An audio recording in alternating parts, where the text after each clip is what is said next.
PSG Fan TV, bonsoir à tous chers abonnés, j'espère que vous allez bien. Comment vas-tu Angstef? Super. Très bien, très bien. Je vais très bien également, surtout pour cette prochaine rencontre, hein, demi-finale de Ligue des Champions, Paris Saint-Germain contre Manchester City. On les avait rencontrés à 5 ans, souvent les gens ils parlent de revanche. Est-ce qu'il faut voir les choses de cette façon-là? En tout cas, on va parler de forme du moment ce soir. Et on va commencer par une question très simple. Surtout que, il faut le dire, hein, c'est la troisième demi-finale dans l'histoire du club. Pour le PSG, oui. Pour le PSG, bien sûr. C'est la deuxième demi-finale dans l'histoire du club des Citizens. De qui il faut se méfier en ce qui concerne les hommes de Pep Guardiola, selon toi? Moi, selon moi, il faut se méfier de tout le monde. À toutes les lignes, ils ont des joueurs capables de faire la différence au milieu de terrain. Kevin De Bruyne, sera-t-il aligné d'emblée ou pas? On sait que voilà, il a une qualité de passe. Il est capable de pulvériser un bloc à lui tout seul par une passe qui casse une ou deux lignes, voire trois. Donc Kevin De Bruyne au milieu. On a sur les côtés Bernardo Silva qui peut être un bon feu follet lui aussi. Riyad Mahrez, on connaît sa qualité. Raheem Sterling, on connaît sa qualité également.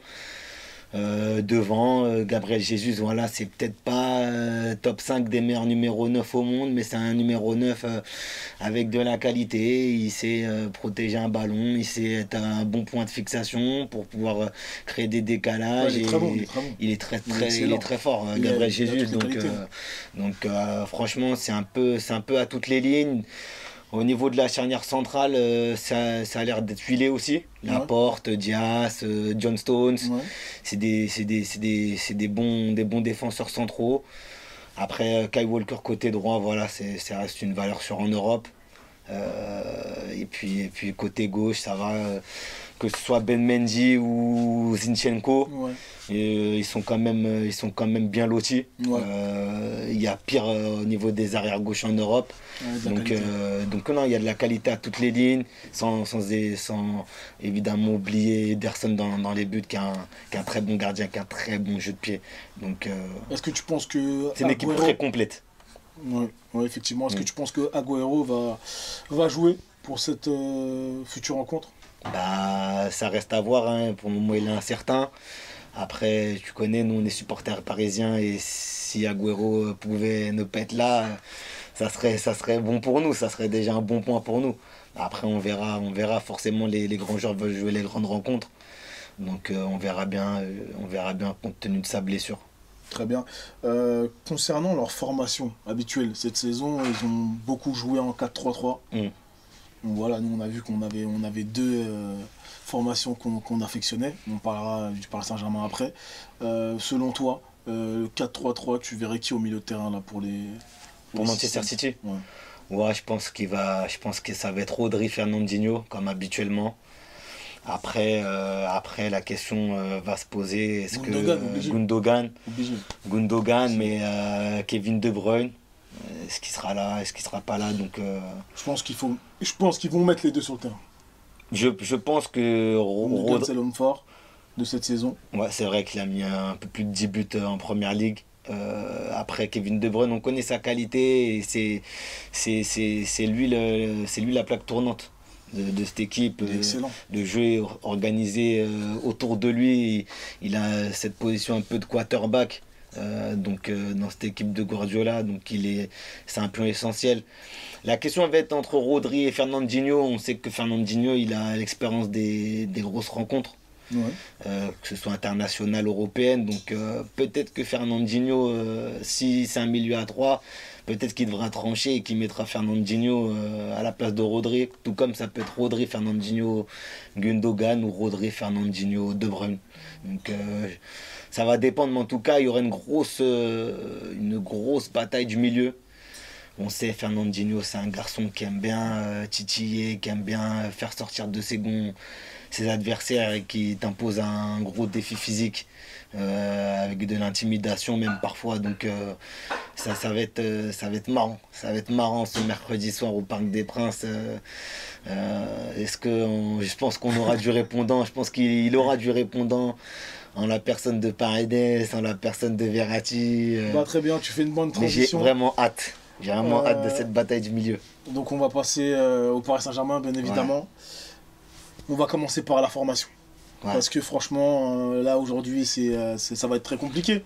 En tout cas pour la composition, vu que tout le monde est revenu quasiment de l'infirmerie. Ouais. Qui mettrais-tu et comment? Navas sans hésiter. Hein. Côté droit, je pense que Florenzi sera là. Florenzi sera là. Dans l'axe, Marquinhos, Kimpembe. Marquinhos qui revient de blessure et qui a fait ce qu'il fallait, j'ai l'impression, quand on voit un petit peu sur Instagram, etc. Professionnel jusqu'au bout, notre capitaine, il a bossé pour pouvoir être présent sur cette demi ô combien importante. Avec Kimpembe, je l'ai dit, et puis côté gauche, soit Kurzawa, soit Diallo. Diallo, le problème, c'est qu'il n'a pas beaucoup joué. Il a eu un mois d'avril un peu compliqué. Temps de jeu réduit, avec des blessures. Donc, je te dirais peut-être Kurzawa. Peut-être Kurzawa qui tiendrait la corde. Toi, tu mettrais qui? Je mettrais peut-être Kurzawa. Moi, je mettrais Kurzawa. Ouais. Je mettrais sûrement Kurzawa, qui vient de reprendre la compète et qui a eu des minutes à Metz. Après au milieu 1, milieu à 2, parce qu'en ce moment le 4-2-3-1, on peut lui trouver tous les défauts du monde, etc. Mais c'est une affaire qui marche bien actuellement au PSG. Donc le milieu à 2 qui va être constitué de Gay. Je pense. Parce que Gay, il a montré des belles choses sur les dernières semaines et on ne peut pas se passer de lui. Il nous a sorti un gros match retour contre le Bayern. On n'oublie pas, donc Gana Gay avec je pense que Verratti va démarrer sur le banc. Je pense qu'il gardera Paredes. Il mettra Paredes dans son 11. Gay Paredes avec Neymar en 10, avec Di Maria qui sur les dernières prestations de l'équipe a plutôt été pas mal. Neymar en 10, côté gauche, je pense que là ça va être je pense qu'il va mettre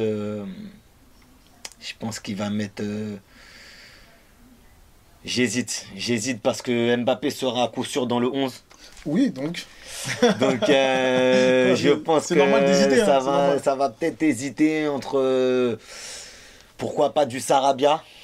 Oh, je te dis, peut-être Sarabia ou peut-être Icardi qui reste sur 5 buts sur les 3 derniers matchs. Ouais. Donc à voir, mais donc tu mettrais Sarabia sur le côté gauche. C'est bien ce que j'ai entendu. Ça va permuter, tu connais l'animation offensive de l'équipe. Je veux juste comprendre comme tout le monde. Tu veux mettre Sarabia sur le côté gauche. Donc. Ouais, je pense que ça peut le faire. Di Maria sur le côté droit, Neymar, Sarabia. Ouais, je pense que ça peut le faire. Donc au milieu, en avant-centre, Mbappé. Mbappé en 9, là, qui régale tout le monde en ce moment. D'accord. Franchement, la compo, moi-même, tu vois, en y pensant comme ça, je sais que ça peut dérouter, parce que voilà, mais je pense que ça va ressembler un peu à ça. Je trouve qu'elle est très intéressante en tout cas. Elle est audacieuse. Il y a plusieurs points de débat. Je vais pas débattre sur la première ligne, hein, en tout cas, ni Navas. Voilà. Mais la première ligne défensive, Marquinhos. L'éternel Marquinhos, on en a besoin. Je pense qu'il va peut-être marquer un but ce soir-là d'ailleurs. Donc Marquinhos Kimpembe en charnière centrale. Florenzi sur le côté droit. Ça reste pour moi la meilleure option quand il est en forme. Je mettrais Kurzawa également.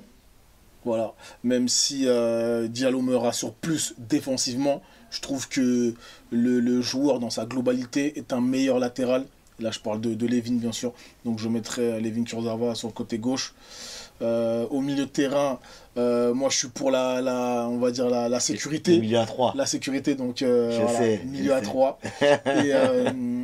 Et Et tu sais, je ne vois pas un milieu de terrain sans Verratti au Paris Saint-Germain. Je sais bien. Mais ce que tu as dit est intéressant parce que c'est vrai que voilà, il faut compter sur ceux qui sont présents et ceux qui sont le plus disciplinés. Et Paredes, tu es obligé de le mettre comme Gay. Mais finalement, Gay est tellement méritant sur les dernières semaines que... Je discute pas sur ces joueurs-là. Ouais. Voilà, t'as besoin de ces gens-là, notamment pour récupérer le plus de ballons, pour être solide un maximum. Donc, mais moi, je ferai pas un casse-tête à ce niveau-là, parce que j'ai choisi un milieu à 3, donc je mets forcément Gay, Paredes et Verratti. Voilà, donc je pense qu'un milieu à 3 serait plus raisonnable. Concernant l'attaque, clairement, je mets Mbappé sur le côté droit, je mets Neymar sur le côté gauche. Neymar, voilà, il n'y a pas de débat, hein. Tu es obligé de mettre Neymar sur le terrain, surtout après le grand match qu'il a fait en Ligue des Champions, hein, donc face au Bayern Munich au Parc des Princes. Et la pointe, je mets Kean. Voilà, c'est ce que je ferais. Je pense pas que Mauricio va faire ça, parce que là, tu as un Icardi qui revient bien. C'est une composition qui me surprend de ta part, la Byron. Oui, 4-4-3-3. Bon, après, le milieu à 3, non, parce que je sais, voilà, mais au niveau de ta ligne d'attaque, ça me surprend. Tu sais, le sacrifice, pour moi, c'est Di Maria. Parce que Di Maria, il est j'ai envie de dire, tu peux rien lui reprocher. Tu peux rien lui reprocher à Di Maria il est essentiel. Il est essentiel, tout le temps décisif. Donc, c'est le seul joueur sur qui j'ai une hésitation. J'ai une hésitation, mais sur les ailes, je vais mettre les meilleurs joueurs. Mbappé est dans sa meilleure forme. Voilà, sa meilleure forme. Voilà, il a 22 ans. Il n'a jamais été aussi fort, selon moi. Donc Mbappé est obligé de le mettre sur le terrain. Neymar, c'est pas un débat. C'est pas un débat. Voilà. Et Moeskin, je le trouve beaucoup plus intéressant qu'un Icardi. D'accord. Plus de vivacité. Techniquement, ça peut se valoir. Et dans l'intensité, moi j'ai parlé de vivacité, intensité, voilà, ça rentre dans c'est vrai que c'est ce qui va nous attendre. Hein. Mais c'est un joueur qui est beaucoup plus en forme selon moi, même s'il revient. Et il a eu très peu de temps de jeu en match. C'est pour ça que je ne pense pas que Mauricio Pochettino va l'aligner.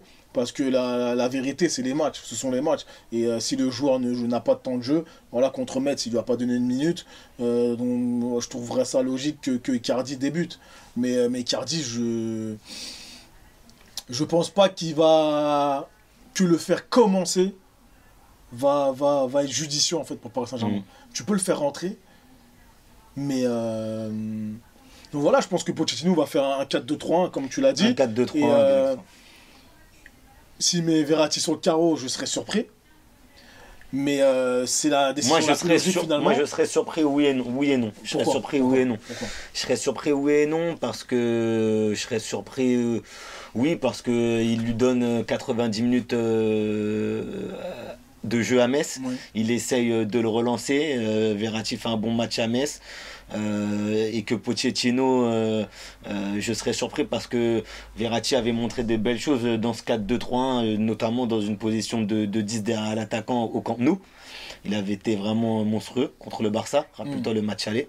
Donc ouais, je serais surpris que par exemple il démarre sur le banc, mais d'un autre côté je ne serais pas surpris parce que actuellement au milieu de terrain on a des garçons, sans parler du fait que Neymar peut très bien jouer derrière l'attaquant en position de 10, on a des garçons qui font leur match actuellement et qui sont méritants, tout simplement. Donc j'ai une ligne à 2.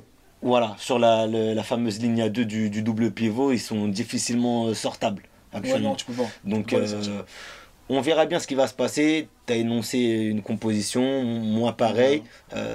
J'ai dit que je voulais voir comment ça s'appelle, Neymar en 10 avec en double pivot Gay et Paredes, mais il se peut qu'on aura Gay et Paredes ensemble dans le double pivot avec Neymar côté gauche, Di Maria sur un côté, Mbappé dans l'axe et Verratti en 10. Donc tout est possible, tout est possible au niveau de l'animation. Ouais, Mbappé en avant-centre, c'est pas une mauvaise idée, hein. En tout cas c'est sûr. Non, cette année en tout cas, sur cette fin de saison, c'est pas une mauvaise idée. Il montre pas mal de choses. Après je l'aime bien sur les côtés également. Après on les connaît, hein, nos attaquants, ils permutent. Donc voilà, ils vont un peu partout. Ils vont un peu partout. Donc oui, la ligne de 3, Neymar, Di Maria, Mbappé est très intéressante. Ça, c'est sûr et certain. Voilà, ma composition, je l'ai donnée. J'aimerais voir Keane parce qu'il est excellent. Ce qu'il a montré au Camp Nou cette année, c'était grandiose. C'était énorme. Donc ça serait dommage, mais en tout cas, voilà. Il va peut-être pas jouer, en tout cas ce mercredi. Pour terminer, un pronostic 2-1. 2-1, je sais que comme ça, à l'oreille, ça sonne. C'est un pronostic, oui, on serait content parce que Paris gagne, mais c'est pas le meilleur des pronos parce que ça permet à City d'être toujours en vie. Mais je vois un bon 2-1. Je vois un bon 2-1 pour le Paris Saint-Germain à la maison. Crédible, j'aurais dit ça, mais pour changer, je vais dire 2-0 pour le Paris Saint-Germain. En tout cas, s'il met ce milieu à 3, donc avec Verratti, donc Gay Paredes, oui. Je pense qu'on peut tabler sur un clean sheet. S'il met son milieu à 2, on verra bien ce qui se passe. Exact. 2-0 pour Paris Saint-Germain. Exact. Et dans ce match-là, il faudra bien évidemment, comme dans tout match de Coupe d'Europe, se méfier lors des temps forts de Manchester City. Parce que voilà, on sait depuis le début de cette phase éliminatoire, en Ligue des Champions, on est en transition rapide, on est en contre-attaque. On peut être pratiquement limite acculé sur notre propre but. On est capable de bien défendre et de bien subir dorénavant en Ligue des Champions. Depuis quelques mois, depuis quelques années même pratiquement, j'ai envie de dire. Mais tu sais, quand on dit quelques années, il y en a qui sont pas trop corda. Mais je le pense quand même. Donc il va falloir se méfier vraiment des temps forts et jaillir très vite à la récupération de balles, vite se projeter et surtout être clinique comme on a su le faire, comme on a su l'être face au Barça chez eux. Puis chez nous aussi, parce que quand on est sorti, le match retour contre le Barça, on est sorti juste 5 minutes, mais ça suffit pour se mettre à l'abri. Et puis, si on arrive à sortir comme on a fait sur les 2 matchs de Munich, normalement ça devrait le faire pour nous. Sur le match aller en tout cas. Petit désavantage quand même quand tu commences à la maison. Oui, c'est plus. Il y a une différence de configuration, forcément, parce que sur le 8e et le quart, on recevait. Donc on avait cet avantage de jouer à la maison au match retour, de pouvoir, si mes aventures à l'aller, essayer de redresser la barre et aller chercher la qualif, là on aura le match aller à la maison. Faut faire un sans faute. Voilà, faire un sans faute. Comme tu disais, si on pouvait gagner clean sheet, ça ferait du bien. Avec un clean sheet, ça pourrait être bien. Mais après, on connaît la force de frappe de City, donc méfiance. Très bien, méfiance alors. Mais on est quand même... Oui, méfiance, assez confiant. mais on est assez... confiant un minimum. Oui, confiant un minimum. Confiant un minimum, voilà. Très bien, cher abonné. J'espère que ce contenu vous aura plu. Si c'est le cas, le pouce bleu, soutenez, partagez. Suivez-nous sur les réseaux sociaux, Twitter et Instagram. On vous dit à très bientôt sur PSG Fan TV. Ciao, ciao l'équipe.